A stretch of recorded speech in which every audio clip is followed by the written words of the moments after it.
अयोध्येतल्या राम मंदिरातल्या देणगी अपहार प्रकरणावरून आरोप प्रत्यारोप सुरू आहेत आणि राजकारण पण रंगतंय। याच मुद्द्यावर बोलताना राज ठाकरे यांनी एक खळबळजनक आरोप केलेला आहे। राम मंदिरातील अपहारानंतर आता सिद्धिविनायक मंदिराबाबत राज ठाकरे यांनी गंभीर आरोप केलाय।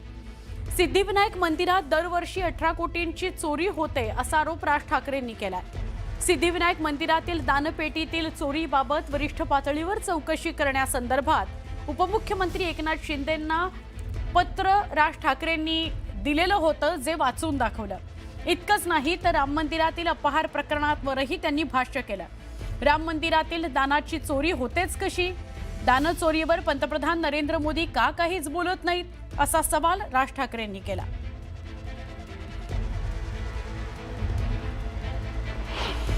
राम मंदिरासारखं इतकं भावनिक दृष्ट्या महत्वाचं असलेलं एक राम मंदिर उभं राहतं आणि त्या राम मंदिरामध्ये 1400 कोटी, आता नुसता जस्ट आकडा आलेला आहे, 1400 कोटी रुपयांची चोरी होते।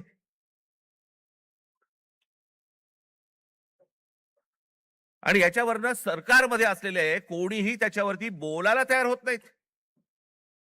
राम मंदिरावरती मत मागताना बरोबर गेलात तुम्ही, मग ज्या वेळेला 1400 कोटी रुपयांची चोरी झाली, पंतप्रधान स्वतः एकटे गेले होते, सगळेजण बाजूला उभे होते, स्वतः एकट्याने जाऊन तिकडे जाऊन पूजा केली, प्रतिष्ठापना केली, सगळ्या गोष्टी केल्या। पंतप्रधानांनी याच्यावरती बोलायला नको राम मंदिराच्या चोरीबद्दल? का त्या अयोध्येमधनं एक खासदार निवडून नाही आला म्हणून आमचा संबंध तुटला, असं आहे? 18 कोटी रुपये दर वर्षाचे सिद्धिविनायक मंदिरामधनं चोरी होतीये। आपण भाबडेपणाने, भाविकपणे आपण तिकडे जातोय, दानपेटीमध्ये आपण टाकतोय, हे असल्या चोऱ्या होत आहेत। ही माणसं सगळी मंदिरं लुटतायत। हाच तो तरुण, हेच ते विद्यार्थी परीक्षांच्या वेळेला नोकरीसाठी मंदिरामध्ये जातायत, पायऱ्या झिजवतायत, सांगतायत देवाला मला नोकरी मिळू देत, आणि त्याच मंदिरामध्ये चोऱ्या होत आहेत।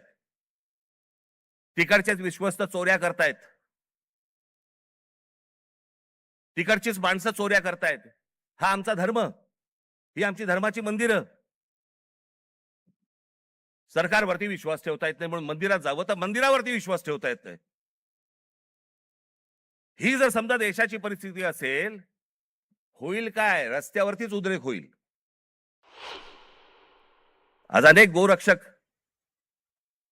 गाड्या पकडतायत, गायी पकडतायत, सगळ्या पकडतायत, आणि हेच आमचेच पंतप्रधान ऑस्ट्रेलियामध्ये जाऊन सांगतायत की बीफ एक्सपोर्ट मध्ये भारत हा 1 नंबरचा देश आहे। बीफ एक्सपोर्ट मध्ये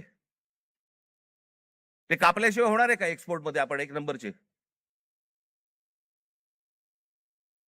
मग त्या गोरक्षकांचं काय करायचं? आपण करतोय काय? देश चाललाय कुठे? देश काय विचार करतोय? काय कशाचा कशाला ताळमेळ नाही, बस